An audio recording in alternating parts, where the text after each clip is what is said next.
बांकीपुर में प्रशांत किशोर का नया अवतार, पीके के माथे पर त्रिपुंड, बीजेपी की स्ट्रेटजी से जीतने की तैयारी। नमस्कार, आप देख रहे हैं सिटी पोस्ट लाइव। मैं हूं सृष्टि राज। अब तक दूसरों के लिए चुनावी रणनीति बनाने वाले प्रशांत किशोर ने खुद के उपचुनाव जीतने के लिए स्ट्रेटजी बनाई है। वह नए अवतार में भी नजर आ रहे हैं। कैंडिडेट्स घोषित किए जाने के बाद दो नए काम किए हैं। पहला, पटना के प्राचीन महावीर मंदिर पहुंचे और विधिवत पूजा की। माथे पर त्रिपुंड और हाथ में प्रसाद लेकर पूरे मंदिर का भ्रमण किया। फिर बाहर निकले और महावीर मंदिर में पूजा के बाद पीके बोरिंग रोड चौराहा स्थित शिव मंदिर पहुंचे और रुद्राभिषेक किया। तो अब ऐसे में सवाल उठता है कि क्या पीके के लिए ये सामान्य बात है या फिर कुछ खास? आइए जानते हैं चीफ एडिटर श्रीकांत प्रत्युष से। सर, पीके के इस नए अवतार की खूब चर्चा हो रही है। नया अवतार की चर्चा तो आपने कर ही दी कि हनुमान मंदिर गए, ठीक है, फिर शिव मंदिर गए, रुद्राभिषेक भी किया। तो ये तो रूप पहली बार सामने आया है। 17 अक्टूबर 2025 को एक अलग तस्वीर आई थी सामने। बिहार विधानसभा चुनाव चल रहा था, प्रशांत किशोर प्रचार कर रहे थे और एक महिला ने उनके माथे पर तिलक लगा दिया था। पीके ने फोटो खींच जाने के बाद तिलक पहुंच दिया था और यह वीडियो सोशल मीडिया पर खूब वायरल हुआ था। अब 17 महीने बाद बांकीपुर जनसुराज का प्रत्याशी बने हैं पीके और बनने के बाद माथे पर त्रिपुंड लगाकर सामने आए हैं, रुद्राभिषेक करते नजर आए हैं। देखिए, दरअसल प्रशांत किशोर की रणनीति बीजेपी को उसी स्ट्रेटजी से मात देने की है जिससे बीजेपी जीतती है चुनाव। प्रत्याशी घोषित होते ही मंदिर का चक्कर लगाने लगे हैं प्रशांत किशोर। जनता को संदेश दे रहे हैं कि हिंदुत्व के मामले में बीजेपी से पीछे नहीं है और भगवान में श्रद्धा रखते हैं, गहरी श्रद्धा रखते हैं। उनके पुराने वीडियो भी अब सामने आने लगे हैं जिसमें वो बिना जनेऊ और माथे पर टीका पूछते दिखाई दे रहे हैं। तो चुनाव है तो उनको विरोधी एक्सपोज करने में लगे हैं और वो नए अवतार में आ गए हैं कि जनेऊ भी दिख रहा है, त्रिपुंड भी दिख रहा है, मंदिर भी दर्शन भी हो रहा है। सर, तो ऐसे में गंगा स्नान के दौरान भी पीके जनेऊ पहने हुए दिखाई दिए थे और उनको लेकर भी विवाद हुआ है। जनेऊ वाली तस्वीर को लेकर विवाद हुआ था, बहुत राजनीति हुई थी। 2025 की ही बात है। अनशन तोड़ने के बाद प्रशांत किशोर गंगा नदी में स्नान करने गए थे और फिर बापू को प्रणाम किया था। गंगा स्नान के दौरान पीके ने जनेऊ नहीं पहना था। इस पर जेडीयू और बीजेपी ने सवाल भी उठाए थे।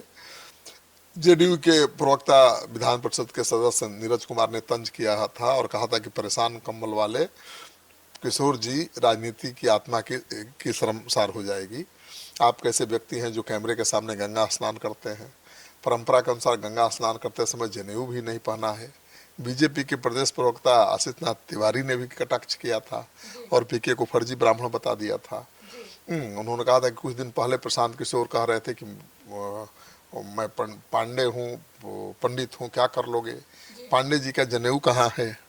उपनयन हुआ है या नहीं? सुर्खियां बटोरने के लिए तो नहीं पांडे बन गए हैं। तो बिना संस्कार के ब्राह्मण कैसा? तो पहले भी जनेऊ को नहीं पहनने को लेकर हमला हुआ था और अब त्रिपुंड पहने हैं तो भी विपक्ष चुप थोड़े बैठेगा। अब उनका पुराना वीडियो वायरल किया जा रहा है। जी सर, तो ऐसे में बांकीपुर उपचुनाव जीतने के लिए प्रशांत किशोर की अब क्या रणनीति है? देखिए, 1995 से बांकीपुर सीट बीजेपी के पास है, मतलब 30 साल से। इस दौरान पार्टी ने लगातार स्वर्ण खासकर कायस्थ नेतृत्व के सहारे हमेशा चुनाव जीतता है, ठीक है। 2025 विधानसभा चुनाव में बीजेपी को 63% वोट मिले थे। प्रशांत किशोर ने इसी गढ़ को चुना है, इसलिए मुकाबला बीजेपी के पारंपरिक स्वर्ण वोट बैंक के भीतर प्रभाव की लड़ाई बन गया है। और बांकीपुर में कायस्थ के अलावा भूमिहार, ब्राह्मण, राजपूत, वैश्य मतदाता बड़ी संख्या में है। यही वर्ग वर्षों से बीजेपी का सबसे भरोसेमंद वोट बैंक रहा है। प्रशांत किशोर ने रोजगार, शिक्षा और बेहतर प्रशासन जैसे मुद्दे उठाकर इसी वर्ग के युवा और प्रोफेशनल मतदाताओं को आकर्षित करने की रणनीति बनाई है। बांकीपुर बिहार की सबसे शहरी विधानसभा सीटों में गिनी जाती है, इसलिए मुकाबला केवल पार्टी बनाम पार्टी नहीं बल्कि मोदी ब्रांड बनाम प्रशांत किशोर ब्रांड के बीच हो गई है। सर, तो ऐसे में अब लाला वर्सेज ग्वाला की जगह फॉरवर्ड वर्सेज फॉरवर्ड कार्ड क्यों खेल रहे हैं? तो भाई, अब पहले लाला वर्सेज ग्वाला इसलिए होता था कि एक तरफ आरजेडी या कांग्रेस पार्टी रहती थी, दूसरी तरफ बीजेपी, तो ग्वाला वर्सेज लाला होता था। अब तो तस्वीर बदल गई है ना प्रशांत किशोर के चुनाव में खड़ा होने से।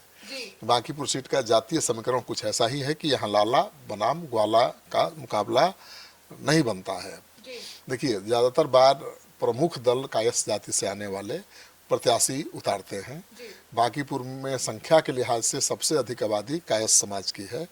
यहाँ कुल मतदाताओं की संख्या अगर 3,80,000 के आसपास है, उसमें से 70,000 कायस्थ मतदाता बताए जाते हैं। हालांकि ये भी बात है कि कायस्थ, आधे कायस्थ तो कहीं ना कहीं नौकरी रोजगार की तलाश में बाहर ही रहते हैं, वोट डालते नहीं। इसलिए इस सीट पर देखती हैं वोट का परसेंटेज 40-45 के भीतर ही रहता है हमेशा। वैश्य समुदाय प्रभावी भूमिका में है लाला के बाद, और यह वर्ग चुनाव की दिशा तय करने में महत्वपूर्ण भूमिका निभाता है। कायस्थों के अलावा भूमिहार, ब्राह्मण, राजपूत मतदाताओं की भी बड़ी आबादी है। कुल मिलाकर फॉरवर्ड मतदाता यहाँ की राजनीति की दिशा तय करते हैं। अति पिछड़ा में चंद्रवंशी समाज और ओबीसी वर्ग में यादव और कुर्मी मतदाताओं की संख्या चुनावी गणित को प्रभावित करने की स्थिति में है, और दलित और महादलित मतदाताओं की संख्या करीब 31,000 के आसपास है। मुस्लिम मतदाताओं की संख्या भी 30,000 के आसपास है।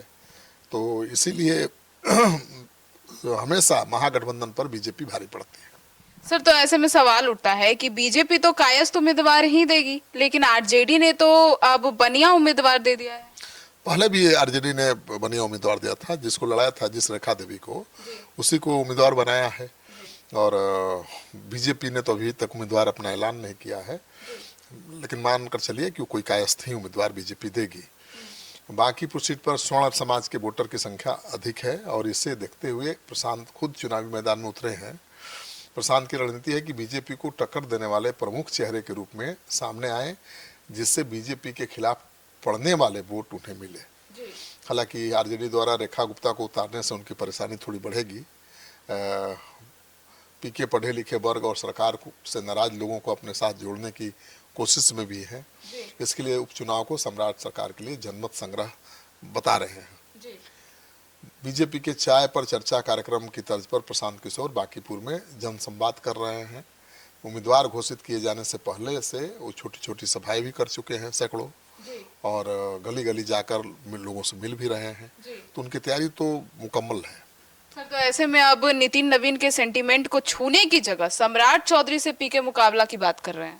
देखिए, नितिन नवीन बीजेपी के अब राष्ट्रीय अध्यक्ष बन गए हैं, उन्हीं की सीट है, और नितिन नवीन का परिवार इस सीट पर लगातार चुनाव जीतता रहा है। नितिन नवीन को घर घर लोग जानते हैं, उनका बहुत इमोशनल कनेक्शन है लोगों से, तो उनका नाम लेने से तो फायदा नहीं, नुकसान ही होगा। और क्षेत्र में कायस्थ समाज की अधिक आबादी भी है। अगर पीके नितिन नवीन के विरोध में बात करेंगे तो यह उनके खिलाफ जाएगा। ऐसे में प्रशांत किशोर ने नितिन नवीन के खिलाफ बोलने की जगह सीएम सम्राट चौधरी के विरोध में मोर्चा खोल दिया है।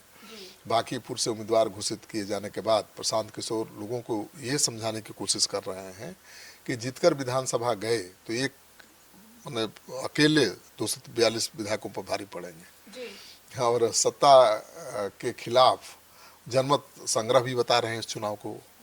उनका कहना है कि उनकी हार या जीत यह तय करेगी कि सम्राट चौधरी के नेतृत्व में चल रही मौजूदा जो सरकार है, उसका चाल, चरित्र, चेहरा, नीतियां बिहार की जनता को पसंद है या नापसंद है, उसको लेकर ये रेफरेंडम है, ये चुनाव नहीं है, रेफरेंडम है।